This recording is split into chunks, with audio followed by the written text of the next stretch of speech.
ए हो त रहेछ है यसरी खिचेर है यो पुरा ऊ छ कसरी बनायो होला भनेर यो नदेखिया मात्रै हो त्यो पुरै देखिन्छ हजुर ल त्यो आइगिला खाली हेर्दाखेरि चाहिँ पुरै प्रष्ट हुन्छ ल साथीहरू यो चाहिँ रोसी खोला है रोसी खोला यो बाटोबाट सिधै यदि आयो यदि भने चाहिँ बाटैमा रहेको छ फड्केश्वर महादेव खड्गेश्वर महादेवको विशेषता खास गरी यो यहाँ चाहिँ नि सधैँ जल वर्षा हुने 12 महिना 12 काल सत्ययुगमा चाहिँ नि दुधको वर्षा हुन्थ्यो अरे अनि हामीहरू यो पछि हामी 6-7 पुस्ता भयो आएपछि चाहिँ दुधको वर्षा चाहिँ नि भएको देखाएको छैन हामीले पछि हामी यहाँबाट चाहिँ हामी सिधै आइसकिसकेपछि चाहिँ यहाँ हामी फड्केश्वर महादेवलाई दर्शन गर्न सक्छौँ यो चाहिँ नि हाम्रो बाहरूले चाहिँ नि यो सेतो गणेश है बाबु यो सेतो गणेशको पूजा गर्दाखेरि सेतो गणेश भनेर भन्नु नि भने हुनाले हामी सेतो गणेश भनेर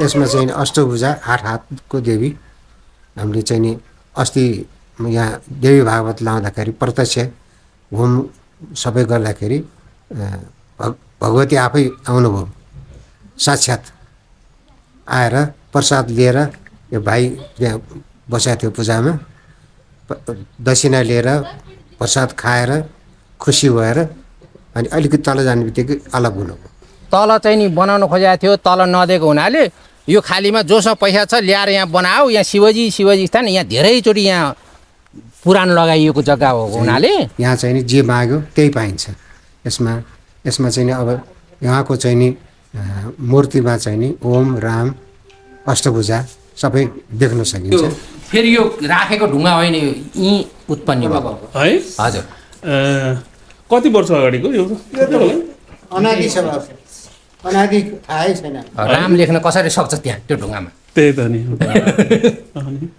सानो अक्षरले राम लेखाएको छ ओम लेखाएको छ हैरान भेटेर आइयो हैरान भए पनि खड्गेश्वर महादेवलाई भेटिकन आइयो राम्रो लाग्यो है तर तल गयौँ उकालो चला चाहिँ अलिकति स्या फ्या फ्या ठ्या ठ्या सबै एकदम दर्शन गरेर श्री फड्केश्वर विकास समाज पनौती नगरपालिका 10 खोपासी काभ्रे यहाँनिर लेखेछ है योबाट सिधै आयो यदि भने चाहिँ यताबाट हामी फड्केश्वर महादेव जान सक्छौँ है यहाँबाट पनि बाटो चाहिँ जे होस् बाटेमा रहेको छ म जान्छु त्यहाँ के छ कस्तो छ सबै कुरा तपाईँहरूलाई म देखाउने छु है यहाँ चाहिँ फड्केश्वर महादेव है ल है साथीहरू अब यहाँबाट चाहिँ तलसम्म जाँदैछु ल अहिले चाहिँ म फड्केश्वर महादेव जाँदैछु फड्केश्वर महादेव चाहिँ त्यो समुद्र मन्थन हुँदाखेरि चाहिँ त्यहाँबाट निक्लेको विष चाहिँ महादेवले सेवन गरिसकेपछि चाहिँ उहाँले त्यो सेवन गरेपछि फड्किएर चाहिँ त्यो खाएपछि छटपट भएर फड्किएर चाहिँ यहाँनिर आएको भनेर चाहिँ रहेको छ अब म त्यहाँ जाँदैछु यहाँ गइसकेपछि के छ कस्तो छ सबै कुरा म देखाउने छु है साथीहरू हेरौँ है बाटो चाहिँ जस बनाएको छ राम्रो छ यहाँबाट चाहिँ सर हिँड्ने खालको यो सिँढी बनाएको छ होइन म जाँदैछु हेरौँ के छ यस्तो छ ल है साथीहरू हेर्नु ल म तपाईँहरूलाई पुरै भिडियो देखाउने छु है ल यहाँनिर सानसाना मन्दिरहरू यता चाहिँ धेरै सुन्तलाहरू रोपेको छ होइन तोरीबारी अहिले चाहिँ तोरी धेरै छरेका छन् चाहिँ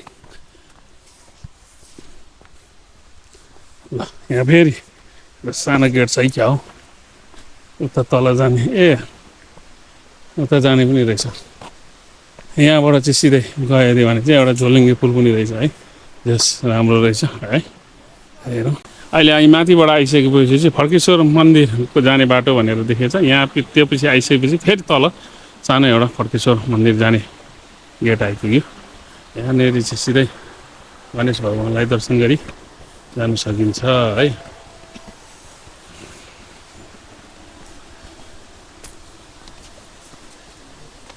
ल साथीहरू अहिले चाहिँ म यहाँ फड्केश्वर महादेव आइपुगेँ फड्केश्वर महादेवमा चाहिँ महादेवले विष पिएर चाहिँ छटपट्टिको कारणले गर्दाखेरि चाहिँ यहाँ आएर बस्नुभएको छ अरे भन्ने चाहिँ एउटा किंवदन्ती रहिआएको ठाउँमा चाहिँ म आएको छु। हेर्नु होला है साथीहरू। ल फड्केश्वर महादेव के छ कस्तो छ सबै कुरा म तपाईँलाई भिडियोमा देखाउनेछु। हुँदै हेर्नु होला है। बाटो चाहिँ बेस राम्रो रहेछ, सुन्दर छ होइन। हिँड्नुको लागि पनि सहजै हुने गरी बनाइएको छ है। ल साथीहरू यो चाहिँ रोसी खोला है। रोसी खोला यो बाटोबाट सिधै यदि आयो यदि भने चाहिँ बाटैमा रहेको छ फड्केश्वर महादेव। फड्केश्वर महादेव आउनु अगाडि यहाँ खोला रोसी खोला देखिन्छ। रोसी खोलाको किनारैमा चाहिँ फड्केश्वर महादेवलाई दर्शन गर्न सकिन्छ साथीहरू। यो माथिको पुल हो। त्यो पुलबाट आए यदि पछि उताबाट घुमेर पनि हामी आउन सक्छौँ। यहाँबाट चाहिँ हामी यहाँ फड्केश्वर महादेवलाई दर्शन गर्न सकिन्छ साथीहरू। यहाँ चाहिँ फड्केश्वर महादेव है, फड्केश्वर महादेवलाई यहाँ देख्न सकिन्छ। अब हामी यहाँबाट चाहिँ माथिबाट आउन सकिन्छ है साथीहरू। यो माथिबाट चाहिँ आउने बाटो हो। यो माथिबाट चाहिँ सिधै आएपछि चाहिँ हामी यहाँबाट सिधै यसरी आइसकेपछि यहाँनिर हामी फड्केश्वर महादेवलाई दर्शन गर्न सक्छौँ। र दर्शन सँगसँगै हामी यहाँनिर अब म तपाईँहरूलाई फड्केश्वर महादेव दर्शन गराउँदैछु। हेर्नुहोस् फड्केश्वर महादेव दर्शन गर्नुहोस् होला। फाइनली म अहिले यहाँ चाहिँ फड्केश्वर महादेवमा आइपुगेको छु। फड्केश्वर महादेव चाहिँ यहाँनिर हुन्छ। यहाँनिर चाहिँ उहाँनिर समुद्र मन्थन हुँदाखेरि चाहिँ फड्केर यहाँनिर आएर चाहिँ बस्नुभएको भन्ने चाहिँ भनाइ छ। यहाँनिर समुद्र मन्थन हुँदाखेरि त्यहाँबाट निक्लिएको विष चाहिँ महादेवले सेवन गरिसकेपछि चाहिँ यहाँनिर आएर चाहिँ बसेर उहाँनिर फड्केर आएर बस्नुभएको भन्ने चाहिँ भनाइ किंवदन्ती रहिआएको ठाउँ। अब यहाँनिर हेरौँ के छ है त। हेरौँ फड्केश्वर महादेव। ल हेर्नुहोस् ल है साथीहरू। फड्केश्वर महादेव यहाँनिर देख्न सकिन्छ है। यहाँ माथिबाट चाहिँ जल तप तप तप चुइरहेको छ है। देख्न सक्नुहुन्छ है सक्नुहुन्न। यहाँ माथिबाट चाहिँ जल चुइरहेको छ।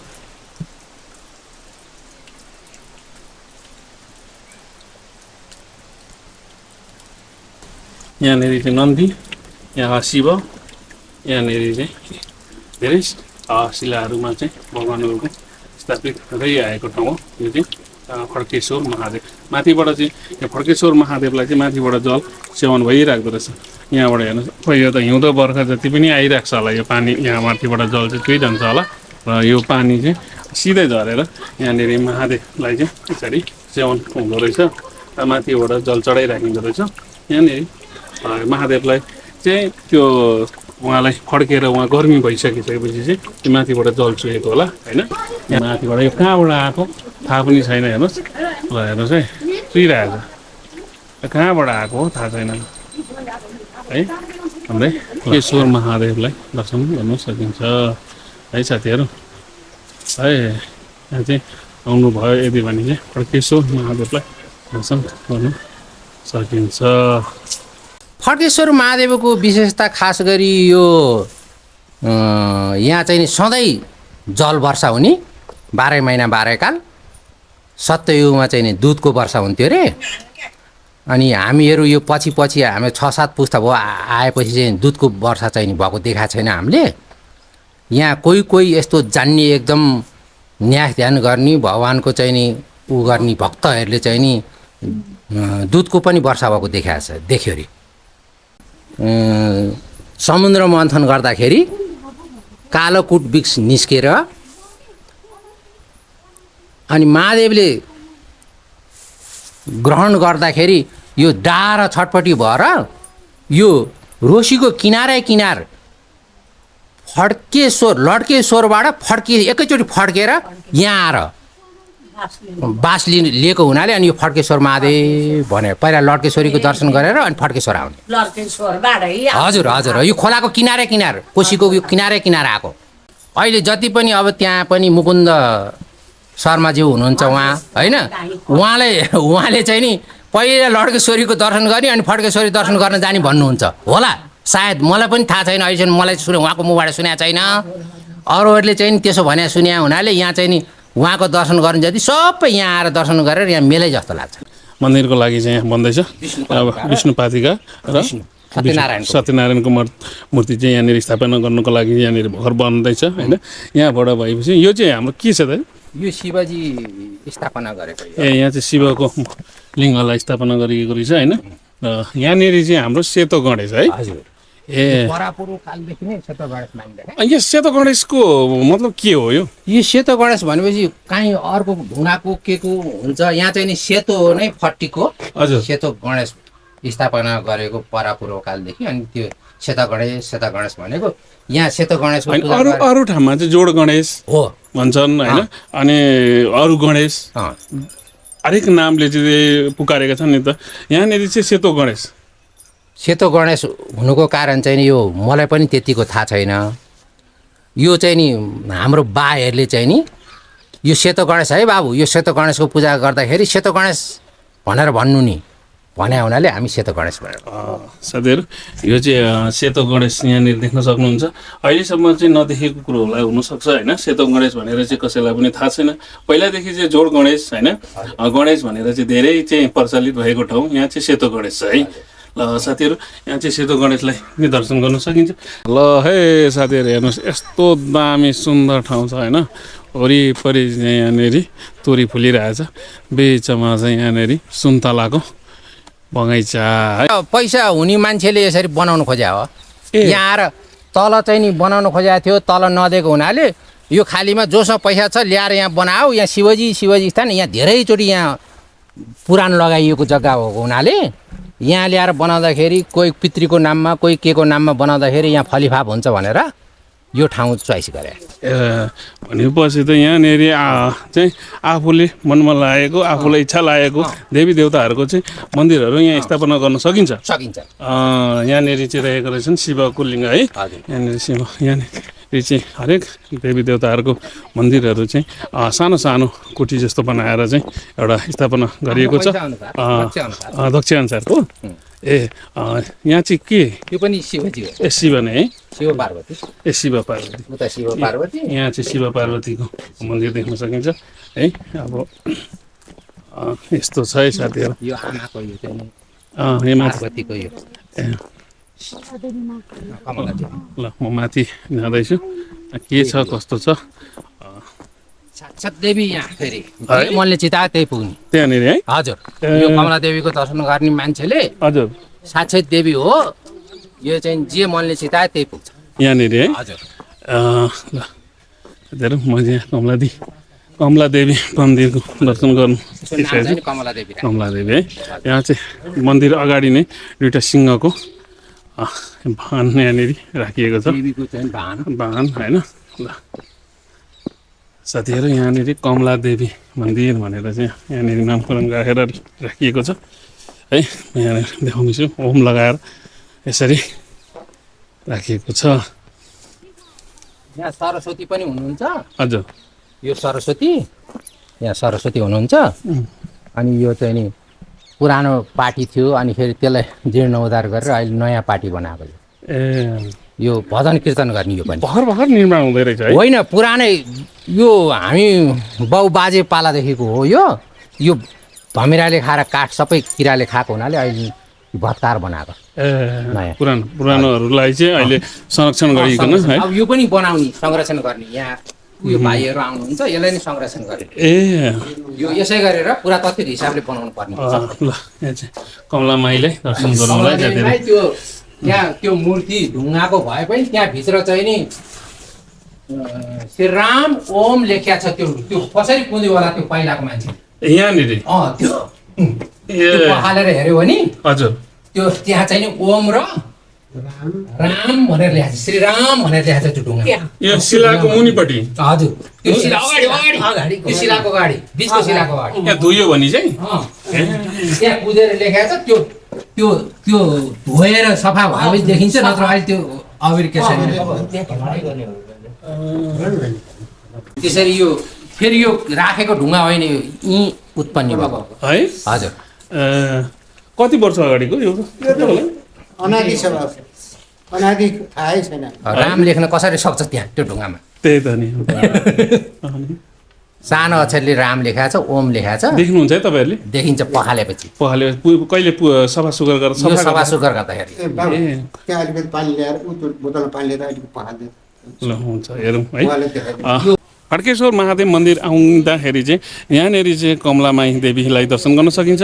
कमलादेवी माईको जुन शिला एउटा ढुङ्गा छ त्यो ढुङ्गामा चाहिँ अगाडिपट्टि नै ओम लेखिएको छ भन्ने चाहिँ एउटा किंवदन्ती रहिआएको यो जमानादेखि कतिदेखि चलिआएको ठाउँको उहाँले भन्नुभएको छ होइन। तर अब म त्यहाँनिर चाहिँ के छ कस्तो छ एकताल देखाउनुको लागि आइरहेको छु साथीहरू। उहाँले यहाँ धुनुहुँदैछ है।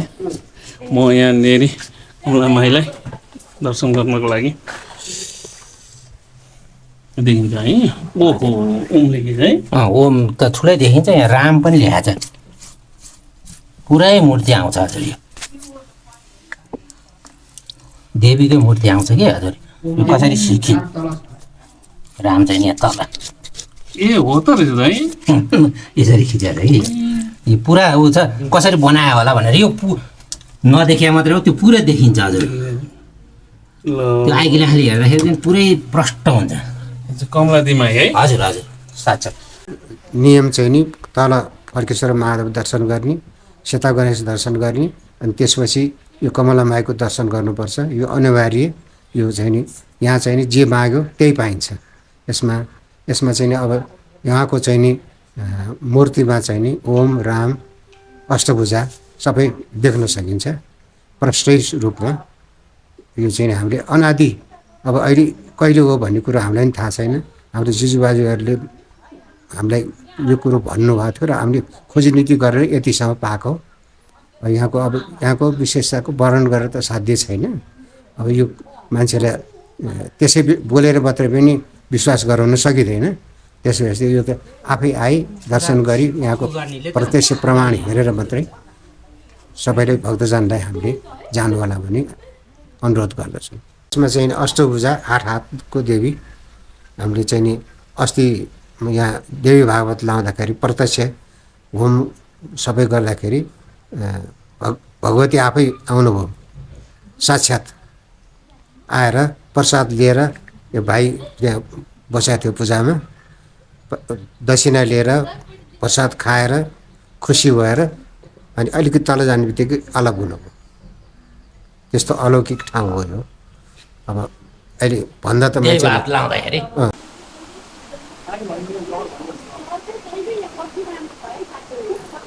राम्रो लाग्यो खोलाको किनारमा, रोसी खोलाको छेउमा हुनुहुँदो रहेछ।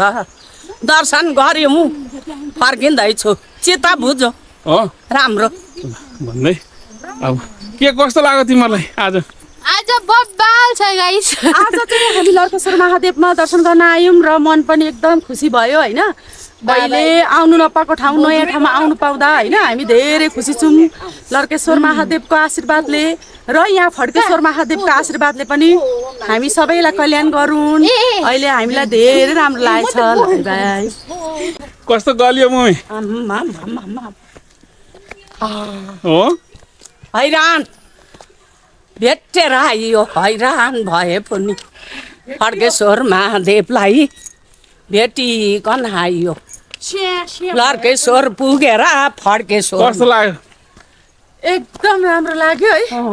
तर तल गयौँ उकालो चढा चाहिँ अलिकति स्या स्या फ्या फ्या ठ्या ठ्या सबै एकदम दर्शन सबै भयो गाइस। अनि भोलेनाथको दर्शन पनि गऱ्यौँ हामीले र फड्केश्वर महादेवको दर्शन गरेर अहिले हामी यहाँ आयौँ।